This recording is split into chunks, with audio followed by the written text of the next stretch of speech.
This edition of the Community Resources and Tourism Committee meeting for April 9th in session in room 54. Looks like we have for roll call. Looks like everybody is here. Approval of the minutes. Somebody want to make a motion to approve the minutes from March? Anybody second that? I'll second. Any changes, updates, or anything else? If not, all those in favor? One thing, Mr. Chairman. Yes. I heard that it was stated that maybe I was outstanding in my field. Meeting. You were outstanding in your field? Yeah, why I missed the meeting. Oh, I was just missed the meeting. maybe see if we can add those to the minutes then. With that addition to the minutes, all those in favor of approving those minutes with that addition signify by saying aye. Aye. Opposed? None. Passes. Do we have any public comment? Nothing?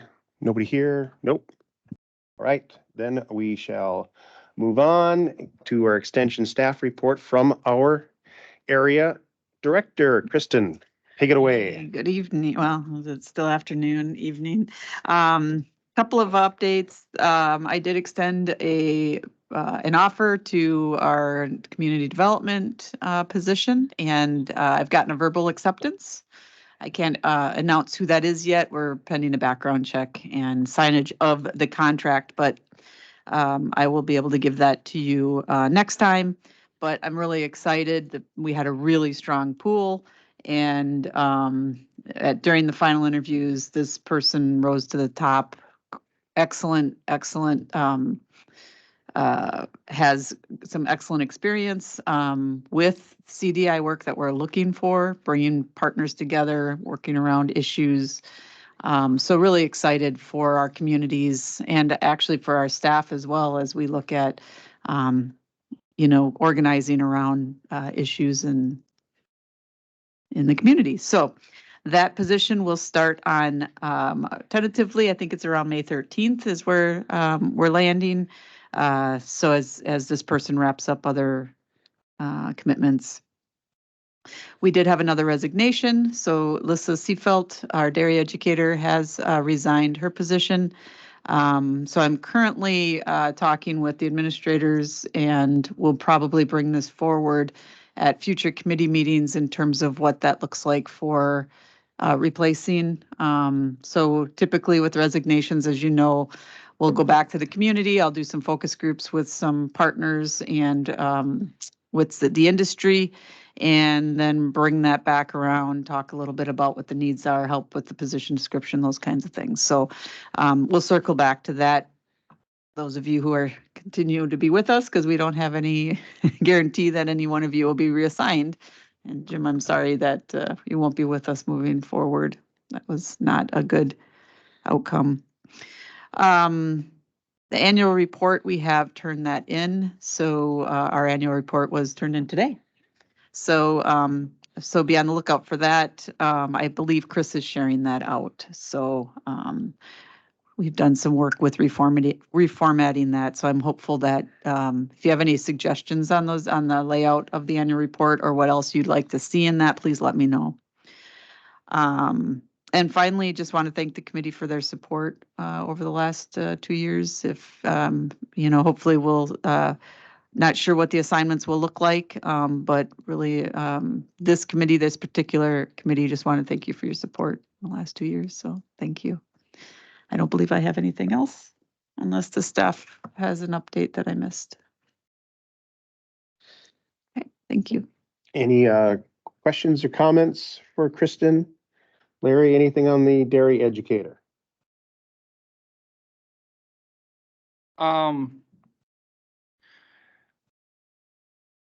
Dairy, I was speaking to a fella today, and basically that topic came up as far as what's involved in dairying today versus just even 5 years ago. And you're always going to have, your traditional 40, 60 family run operations. And it's never going to be easy. And it's always going to be difficult to get the next generation to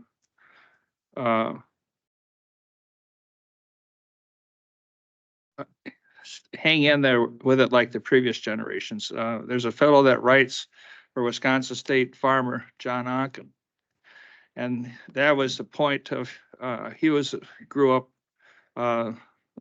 like I did and many other people in Dane County, and I was in Dunn County. And the situation is that person asked me today, well, Larry, have you ever taken a vacation? I said, yeah, I think I went one time where there was water, on the beaches and stuff like that. And Onken's point was that for these family farms to continue, you have to have somebody that doesn't find the lifestyle so disagreeable. And it was never disagreeable for me, even though it was twice a day, every day, Super Bowl, Sunday, Christmas, anniversaries. It never bothered me because I was focused on the cattle and their performance. So the discussion today was with a guy that was saying how the big dairy now at Elk Mound, Gilbertson's in Dunn County, who'll be hosting the, it's not going to be a dairy breakfast, it's going to be dairy brunch.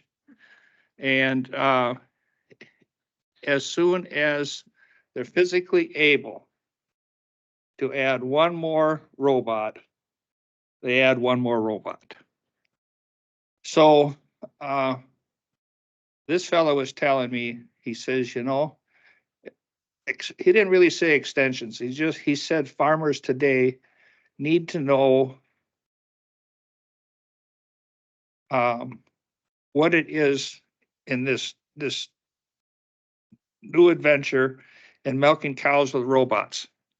And we both kind of agreed, well, you can have all the desire you want, but you have to have a banker that wants to work with you, because every robot you drop in is $250,000. And Gilbertson, I think, is approaching 6. And his reason, if you talk to him, is that had really good success with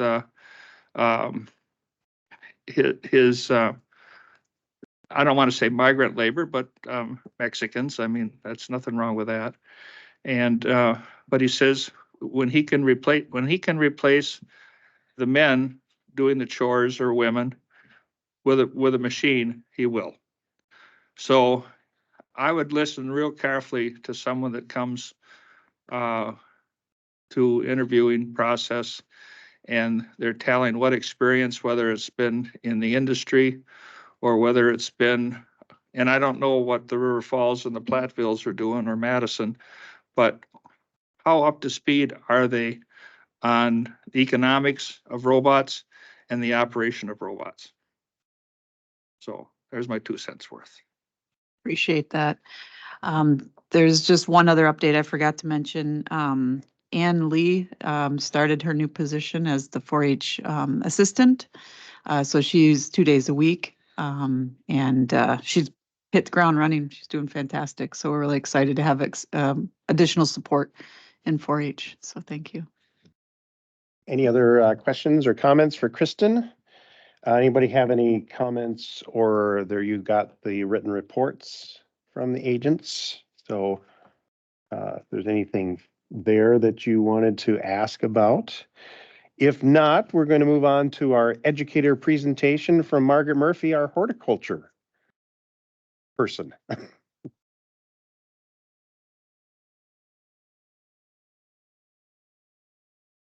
evening, everyone. Thank you for having me here this evening. Just a quick update.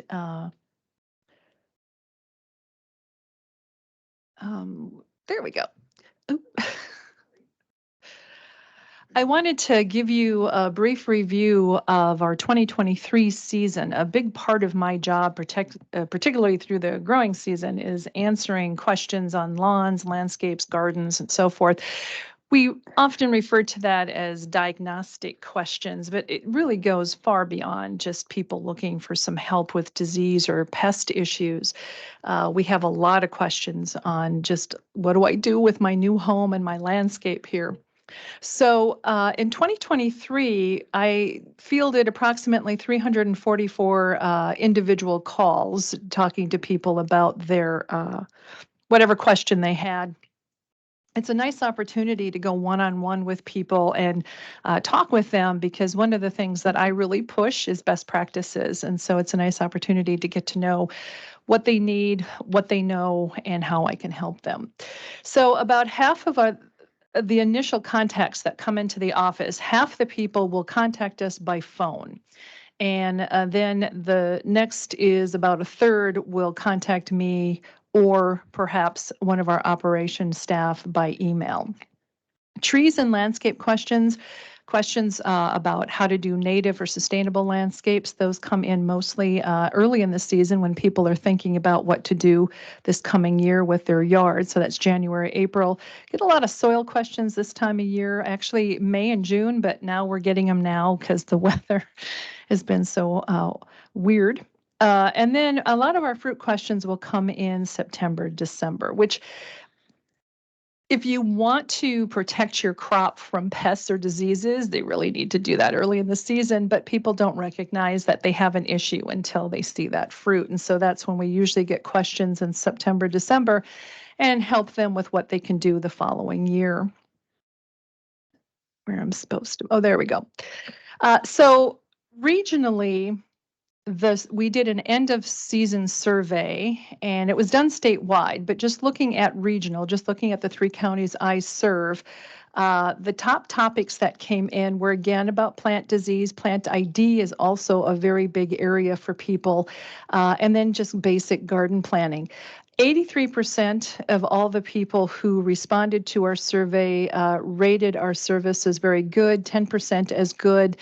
The remaining 7 didn't have a commitment either way, but we didn't get any poor, very poor. So I think overall people are liking our service. I apologize. I don't know where I'm supposed to point this right there.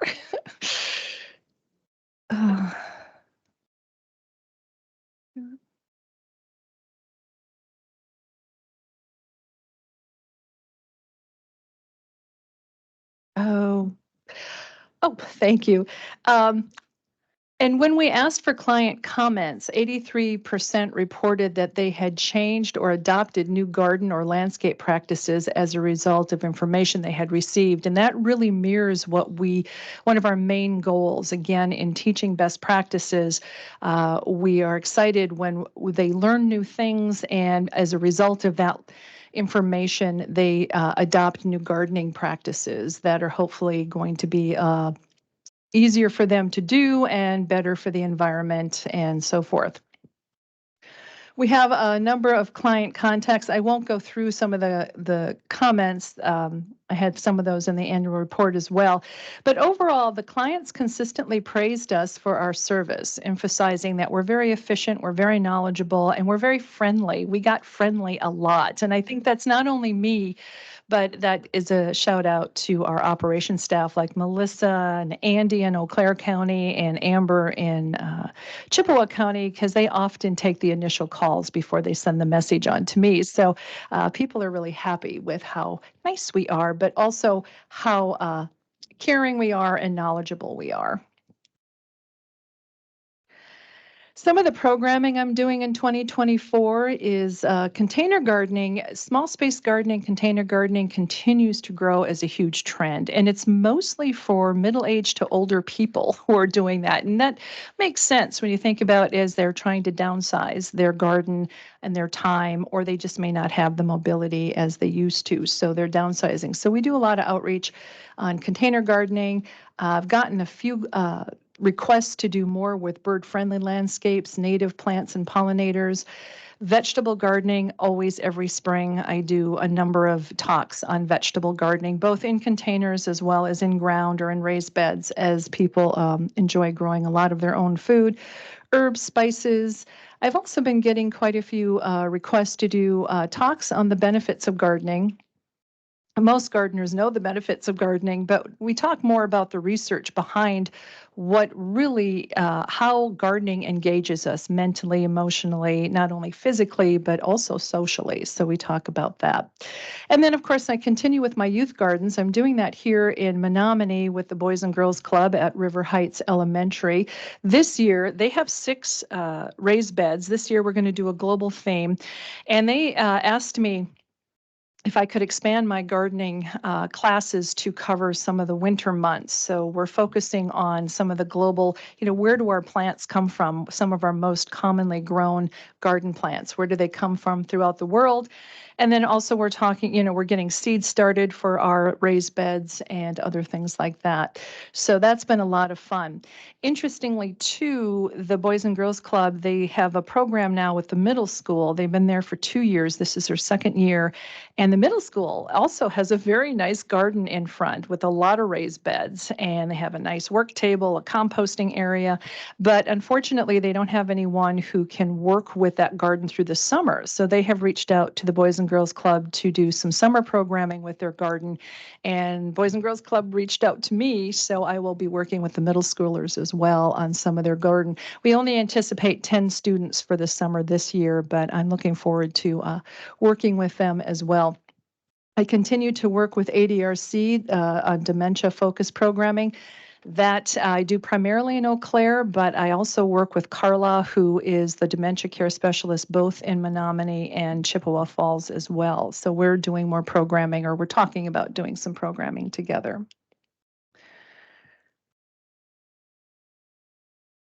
And then, of course, in Menominee specific, our native garden, I am so happy as I've walked out there. I was so worried about these guys. We planted 144 native plant species or native plants out in front of the building last spring.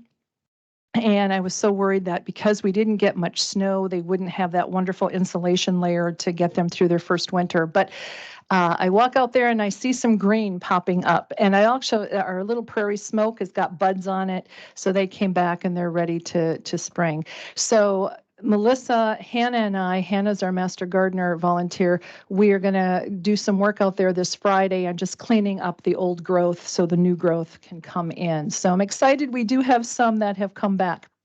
We're going to be putting out plant markers so the public can know what plants we have. We have the go to order a couple of educational signs, both on pollinators as well as on natives. So we'll have some more educational opportunities out there this year. And hopefully, I was hoping if the plants come back and look good, I'm going to do a pollinator plant walk and do some pollinator programming out there as well. We've also been tapped to do some excuse me, landscaping out in front of the Dunn County Jail in their garden space. We're still working on a design for that. But we'll be working on that in the next month as well. With the Boys and Girls Club, again, I already mentioned this, we do winter classes with them. These were seed balls we did in our last class. You basically use a little clay, a little potting mix, and some seeds. You make a ball. When they dry out, then you can just go toss them somewhere, and hopefully the seeds will germinate. So that was fun. Little boys like the word ball. It's like, oh, okay. Should have called them seed bombs. They probably would have liked that word as well. So we're working on some of that. And then, as I mentioned, we have a global theme for our plants this summer. And now I also am on the CBTC Landscape Advisory Committee. Just wanted to mention a couple of things they have coming up. If you're interested in beekeeping, they have a beekeeping class. It's already started. It's every Saturday pretty much through October 26th, but you don't have to attend to every Saturday class. It's kind of an open class to go and learn the basics of beekeeping. And it's really for beginners. And it would be great if you have kids or someone or grandkids who are interested in getting into beekeeping. That would be a great opportunity to learn more about it. And also their plant sale, which is a pretty big thing. They grow a lot in their own greenhouses. And so that'll be at the end of April, first day of May. And that's about all the updates I have for right now. I'm in the midst of doing a lot of programming, which we always do in the spring as people are looking at getting their gardens going. And then some of the yard and garden questions are coming in as well. So if you have any questions, I'd be happy to try to answer them. Thanks, Margaret. Any questions for Margaret? Larry? I was at a meeting last night at 6 o'clock at the next door where the Dunn County Dog Project was meeting. And a key leader, Sandy Miller, was saying that in their dog project that they had received a bunch of laminated materials from the closing down of the medical facility. Get to Zach and find out. I mean, if you're looking for laminated stuff that you could use for identifying plants, you know, it might be, Price was right, the way she made it sound. Because they use it in their agility or something like that, where they have stuff out there. So anyway, she was telling Zach about it last night. Yeah. Any other questions for Margaret? You're off the hook. All right, moving on. Economic development updates. Our assistant county manager has one. Yeah, so just a quick update. The Economic Development Summit Committee met again last week. So this is their first meeting after the, I think the original get together. And it was just report backs from all of the different committees that had gone off to do their own things. And I think the biggest takeaway of that is everybody is very much looking forward to the hiring of the new shared position. So they're working on that. I believe they're getting close to reviewing applications here soon. And they also did come to the conclusion that everybody was looking a little bit too much forward to the new position. So they are putting together a group to make sure that they're going to be very thoughtful about their onboarding and not handing 27 different projects off to this person on their first day. So Team smart. so there'd be a group working on that initial onboarding, and yes, everybody's very excited to fill the position. Excellent. So Anything else on economic development? that's all I Pretty have. big. Questions for Dan? If not, we'll just keep it over here. Right. And I think the meeting got moved for communications because Doug injured himself, so. Yeah. One-handed columnist or Yes. writer. So yeah, so we don't really have anything necessarily happening in that. I think we have some ideas out there, but we're waiting for Doug to be able to have 10 fingers to type with. So he didn't lose them. It just there's a cast. But I guess the other piece for communications is I have Krista Bind here. She, you should have received some late materials, I believe, but she's going to give a little summary of the our social media effectiveness. Yep.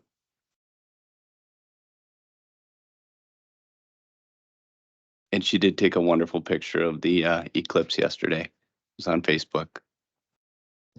Okay, yes, I did. So yes, I was asked to put together some of our social media insights, and so I gathered all of those up as well as our YouTube insights. We have several Facebook pages within the county. There we go, right there. As you can see, there's the 4-H ADRC extension, the health department, the fair, sheriff's office, the neighbors of Dunn County, transit, veterans, and then there's a new one that we work with Menominee PD with, and that's Project Hope. All of these are archived, so every post, picture, everything is archived with Archive Social. You can go to the next page. This one is just an overview of just like how metrics work and the estimates, and I won't go over that if you want to read it your one time you can. So we're going to go over the main Dunn County metrics. this is the main Dunn County Facebook page and Instagram page. And I am the admin of this, and also I post everything.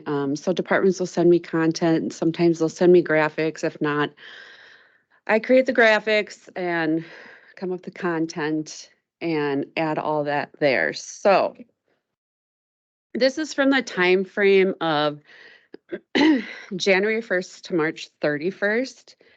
And it's comparing results from October 2nd, 2023 to December 31st, 2023. So this is the reach. The reach is like how many times, you know, different accounts saw our Facebook page, and it could include multiple views from them. So our reach for Facebook was 76.8 thousand, and that's down 4.5% from the previous time frame. That was 80.5 thousand. Our Instagram was 689, which is up from 654. If you want to go to the next one. And so this is the number of visits. So when somebody came to our page, it's up. We had 7.8 thousand, so it's up 29.5% from 6,000 for Facebook. Instagram, our Instagram is still really small. That's had 84 profile visits, and that's up from 72. And then if you want to go to the next. So, and then the new followers or new followers. Between January and March, the end of March, we had 110 new followers. That's down from the previous one.